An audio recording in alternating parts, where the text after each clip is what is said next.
একটা অবাক করা হাদিস শোনায়। ফাতেমা এমন একজন বউ ছিলেন যিনি তার স্বামীর কাছে কোনো আবদারি করতেন না, কোনো কিছু চাইতেন না। তো একদিন স্বামী আসছে আলী, এসে বলছে, এই ফাতেমা, তুমি আমার কাছে কোনো কিছু চাও না কেন? কিচ্ছুই চাও না, আমি চাই তোমাকে দিতে, তুমি নিতেই চাও না। আজকে তুমি এমন একটা কিছু চাইবা যেটা খাওয়ার জিনিস হবে, আমি তোমাকে নিয়ে এসে খাওয়াবো, আমি তোমাকে নিয়ে এসে।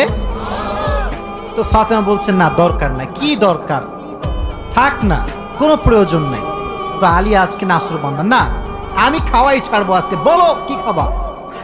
তো চাওয়ার একটা লিমিটেশন আছে।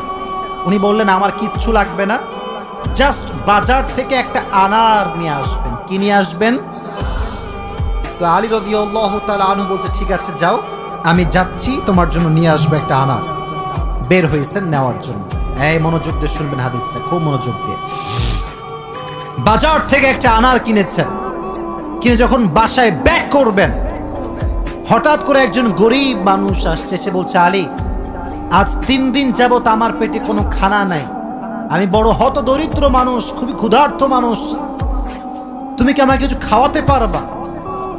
আলী রাদিয়াল্লাহু তাআলা আনহু এতটা দান করার মেন্টালিটি ছিল, এতটা ভালো মানুষ ছিলেন, বইয়ের কথা ভুলে গিয়েছেন, ওই আনারটাও আল্লাহর রাস্তায় দান করে দিয়েছেন। তো যখন আনার মানে হচ্ছে ডালিম, ডালিম, ডালিম। ও আচ্ছা, না বুঝতে বলা যাবে, কোনো সমস্যা নাই। আনার মানে হচ্ছে, নগরে ডালিম আছে না নাই? তোমাদের নগরে একটা বড় বাজার আছে, বাজারটার নাম কি? হ্যাঁ, ওখানে দেখবা রাস্তার বাম পাশে সবগুলো বসে না, ফলের সব দেখবা, অনেক অনেক অনেক আপনার আঙ্গুর রাখা আছে, বেদানা রাখা আছে, আছে না নাই? আপনারা বেদানাও বলেন, ডালিমও বলেন। আচ্ছা, তো উনি দান করে দিয়েছেন। তো যখন দান করে দিয়েছেন, হঠাৎ করে মাথায় আসছে, তো কার জন্য ছিল? ফাতেমার জন্য। বলেন, কার জন্য ছিল? তো মনটা খারাপ যে জীবনে বউ একবার চাইলো, তাও খাওয়াইতে পারলাম না, মানুষকে দিয়ে দিলাম। বাসায় আসছে, মনটা খুবই খারাপ। তো বউয়ের ভালোবাসা কাকে বলে খুব ভালো করে বুঝবেন। আলী যখন গেটটা খুলেছে, ফাতেমা যখন আলীর চেহারার দিকে তাকাইছে, বলছে, আলী, নিশ্চিত তুমি আমার বেদনা, আমার ডালিম তুমি আল্লাহর রাস্তায় দান করে দিয়েছো। সুবহানাল্লাহ পড়ে। তো বলছে ফাতেমা, আসলেই তাই, আমি দান করে দিয়ে আসছি। তো বলছে, আলী, তুমি যদি আমার জিনিসকে আল্লাহর রাস্তায় দান করে খুশি হও, আমি ফাতেমা তাতেই খুশি হয়ে গেলাম। অবাক করা বিষয় দেখেন, হঠাৎ করে একজন মানুষ বাসার গেটে নক করেছে, কেউ কি আছে বাসায়? গেট খুলেছে, তো দেখছে গেটের বাইরে দাঁড়িয়ে আছে একজন সাহাবী, তার নাম হচ্ছে সালমান ফারসি। তার নাম কি? এদিকে পেছনে কিয়ামত হয়ে যাক, তোমরা আমার দিকে তাকাও। তার নাম কি? সালমান ফারসি। বলছে, কি হয়েছে আপনার, হঠাৎ করে আপনি আমাদের বাসায় আসছেন? বলছে, নবীজি তোমার জন্য 9টি আনার হাদিয়া পাঠিয়েছেন। আপনার সুবহানাল্লাহ পড়তে পারলেন না? কয়টি আনার? আরো জোরে। তো আলী বলছেন, নো, এটা আমার না, এটা আমার হতে পারে না। সালমান ফারসি বলছে, কেন? এটা তোমার জন্য পাঠিয়েছে। আলী বলছে, ভালো করে চেক করো, এটা আমার জন্য হতে পারে না। বলছে, কেন? বলছে, আল্লাহ তাআলা কোরআনে বলেছেন, মান জাআ বিল হাসানাতি ফালাহু আশরু আমসালিহা, যে আল্লাহর রাস্তায় একটা দিবে, আল্লাহ তারে 10 গুণ বাড়ায় দিবে। তাহলে আমার তো 9টা হবে না, আমার হবে কয়টা? তো সালমান ফারসি এই কথা শুনে আবার পকেটে হাত দিয়েছে, হাত দিয়ে আরেকটা বের করেছে, বলছে, নবী তোমাকে 10টাই দিয়েছে, আমি জাস্ট পরীক্ষা করছিলাম। সুবহানাল্লাহ পড়ে। তো চাইলেও একটা ভালোবাসা লাগে, আর যে আল্লাহর রাস্তায় দান করে তার আরো বেশি বাড়ায় দেয়। একজন আওয়াজ দিয়ে বলে, তিনি কে? আর একটা রিওয়ায়াত বলি, একদিন ফাতেমা রাদিয়াল্লাহু তাআলা আনহা সুতা বিক্রি করলেন। কি বিক্রি করলেন? সুতার দাম হচ্ছে 6 দিরহাম। কয় দিরহাম? আচ্ছা, তো বলছে, হে আমার স্বামী আলী, 6 দিরহাম নিয়ে কয়েকটা রুটি নিয়ে আসো হাসান এবং হোসাইনের জন্য। কার জন্য?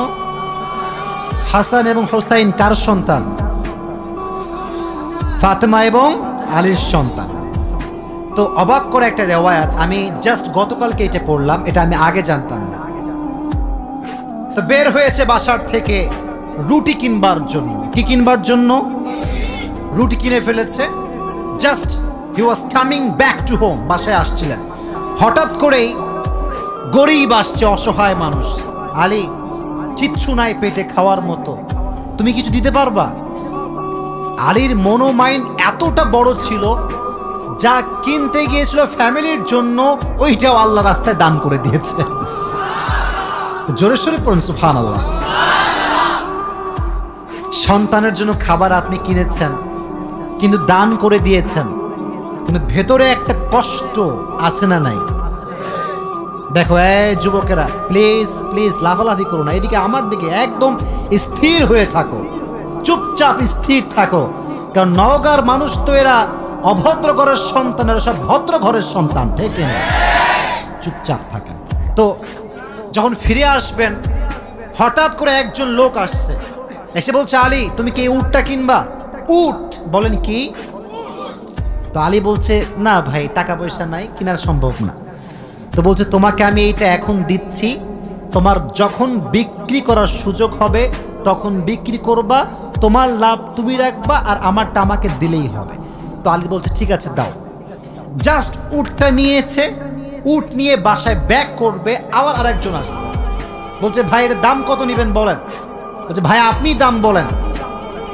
যে উটের দাম হোক 200 দিরহাম, ওই লোক আগেই বলছে, আমি এটাকে তোমার কাছ থেকে 300 দিরহাম দিয়ে ক্রয় করে নিব।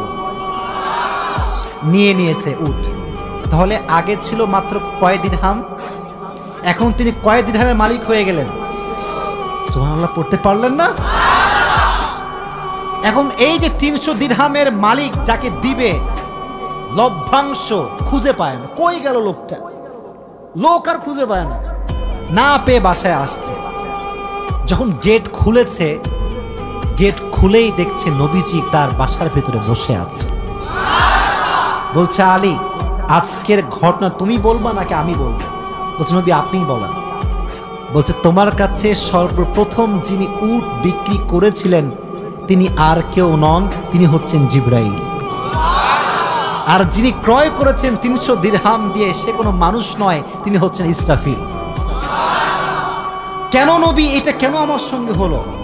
বল, তুমি যে নিজে না খেয়ে মানুষকে খাওয়াইছো, এটা আল্লাহর কাছে বড্ড ভালো লেগেছে। তো আল্লাহ তোমার এত বেশি বাড়ায় দিয়েছে যে তুমি কল্পনাই করতে পারো না। সুবহানাল্লাহ পড়েন। তাহলে প্রিয় ভাইয়েরা, আল্লাহর রাস্তায় দান করার জন্য আলী এবং ফাতেমার থেকে শিক্ষা নেওয়ার দরকারটা আছে না নাই? যতটুকু পারি নিজেও খাবো, মানুষকেও দিব। নিজে খাবো, মানুষকে দিব না, এটা স্বার্থপর ছাড়া কিচ্ছু হতে পারে না। আমরা স্বার্থপর হব না, ভালোবেসে যাব। আল্লাহ ভালোবাসার মন আমাদের দান করুক, পড়না আমিন। আর একটা হাদিস, আচ্ছা বলেন তো পরিবারের, আচ্ছা এখানে সব যুবক আমার মনে হয় আমরা মধ্যবিত্ত পরিবারের সন্তান, ঠিক আছে না প্রিয় ভাইয়েরা? শোনেন একটা কথা বলি, অনেক সময় অনেক যুবকের মন খারাপ হয় যে হুজুর শখের একটা R15 নাই, শখের একটা আইফোন নাই, ঠিক আছে না প্রিয় ভাইয়েরা? শখের একটা গাড়ি নাই, শখের একটা বাড়ি নাই। অনেকের এটা কষ্ট থাকে, না বললে হবে না, এটা মানুষ হিসেবে কষ্ট লাগে, ঠিক আছে, কিন্তু মাথায় রাখবা, এদিকে হাদিস বলছি, গরিবরা, মধ্যবিত্তরা বড়লোকের চাইতে 500 বছর আগেই জান্নাতে প্রবেশ করবে। এবার খুশি না বেজার? এবার হাদিস শোনা। হঠাৎ করে একদিন আলী এবং ফাতেমার ঘরে এতটা অভাব, ভাত নাই, চাল নাই, ডাল নাই, কিচ্ছু নাই, একেবারে 3 দিন যাবত না খাওয়া। কয়দিন? এটাই কম মনে হচ্ছে আপনার কাছে? কম না বেশি?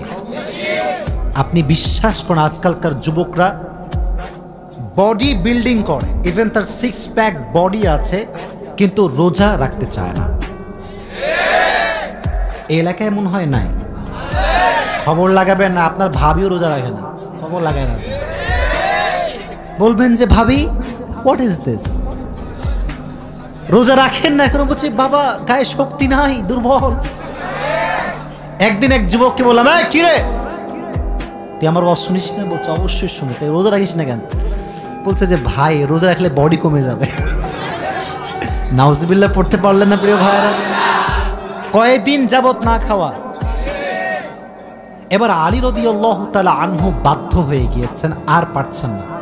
বলছে ফাতেমা যাও, বাবার কাছে যাও, বলো আব্বাজান বাসাতে খাবার মতো কিছু নাই, আপনার কাছে কিছু হবে খাওয়ার মতো? আহা! ফাতেমা যখন ঘরে আসছেন, নবীজি ঘর খুলে দিয়েছেন। দেখেন বাবা এবং মেয়ের ভালোবাসা কত সুন্দর। ফাতেমা বলেন নাই যে আব্বাজান কিছু লাগবে। যখন গেট খুলেছে, মেয়ের চেহারা দেখেছে, আব্বা বুঝে গিয়েছে মেয়েটা আমার ক্ষুধার্ত হয়ে আমার কাছে এসেছে। সুবহানাল্লাহ পড়া। ডাক দিয়ে বলছে ফাতেমা তোমার অবস্থা কি বলো, কি হয়েছে তোমার? ফাতেমা রাদিয়াল্লাহু তাআলা আনহা ডাক দিয়ে বলছে আব্বাজান আজ 3 দিন যাবত আমাদের বাসায় কোনো ভাত নাই, ডাল নাই, চাল নাই, গোস্ত নাই, কিচ্ছু নাই। আমি আপনার কাছে একজন ক্ষুধার্ত নারী হয়ে এসেছি কিছু নেওয়ার জন্য। তো নবীজি বলছেন এই যুবকেরা এদিকে তাকাও। বলছে ফাতেমা আমার কাছে 5টা বকরি আছে, 5টা দোয়া আছে। 5টা বকরিও আছে, 5টা ধামরাটের ভাইরা 5টা দোয়া আছে, 5টা বকরি আছে। তুমি কোনটা নিতে চাও? which one you want to select?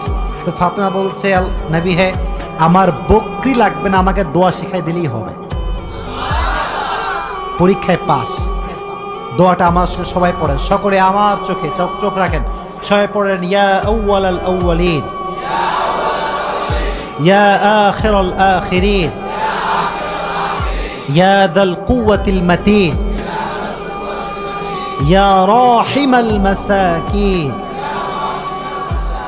ইয়া আরহামার রাহিমিন।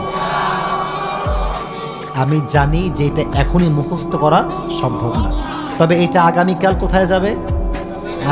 মাশাআল্লাহ সার্চ করবেন, ডাউনলোড দিবেন, এখানে কাট করে নিয়ে আসবেন। এই দোয়াটা you have to repeat after me, বারবার বারবার বারবার। নবীজি বলেছেন এই দোয়া যে যত বেশি পড়বে তার রিজিকে বরকত তত বেশি বেড়ে যাবে। এই দোয়াটা আমরা বেশি বেশি পাঠ করব তো ইনশাআল্লাহ। এবার ফাতেমা আলীর কাছে ব্যাক করেছে। আলী বলছে ফাতেমা তোমার হাতে গোস্ত কোথায়, ভাত কোথায়, খাবার কোথায়? তোমার হাত তো খালি, কোথায় আমার খাবার? তুমি তো খালি হাতে ফিরে এসেছো। বলছে আলী আমার হাত খালি না, আমার হাত ভরপুর আছে। বলছে কিভাবে? বলতেছে যে যাহাবতু লিদ-দুনিয়া ওয়া জিতু বিল আখিরাহ, আমি নবীর কাছে দুনিয়া চাওয়ার জন্য গিয়েছিলাম, নবী আমাকে আখিরাত দিয়ে ফিরাই দিয়েছে। আমি আখিরাত নিয়ে তোমার কাছে এসেছি। তো আলী এবার নিজেই আসছে। ডানের যুবকেরা কিরে আমার দিকে তাকাও। এবার নিজে কে আসছে? আলী। পরে এবার কে আসছে? নবী হে অভাব, খাবার দাবার কিচ্ছু নাই। নবী এবার সংখ্যা বাড়ায় দিয়েছে। বলছে আমার কাছে 5000 বকরি আছে আর 5টা দোয়া আছে, তুমি কোনটা চাও? আলী বলছে নবী 5000 বকরি নয়, 5টা দোয়া হলেই চলবে। কতটা আল্লাহর উপরে ভরসা চিন্তা করেন। আমার মতো আপনার মতো মদন হইলে আগে বকরি দেন, তারপর দোয়া দেখা যায়। ঠিক কিনা যুবক ভাইরা? বড় শুধু এইটা, বিপদে পড়লে মানুষ সুদও খায়, ঘুষও দেয়। আল্লাহর উপরে ভরসা করে কিছু থামবে, দোয়া করবে, তাহাজ্জুদ পড়বে, এই সবর মানুষের মাঝে নাই। ঠিক কিনা যুবক ভাইরা? বল। এজন্য আমাদের অভাব আসলে, দুঃখ আসলে আমরা ভরসা করব একজনকে। আওয়াজ দিয়ে বলেন তিনি কে? আপনারা মনে হয় বিরক্ত হয়ে গেছেন, আমি দোয়া করে দেবো, তাই না? না না, বিরক্ত হয়ে গেছেন মনে হয় না। আসলে খুব ভালো লাগলো এই বিষয়টা যে আপনারা এতটা আগ্রহী যে বৃষ্টি হচ্ছিল তা আপনারা জান নাই।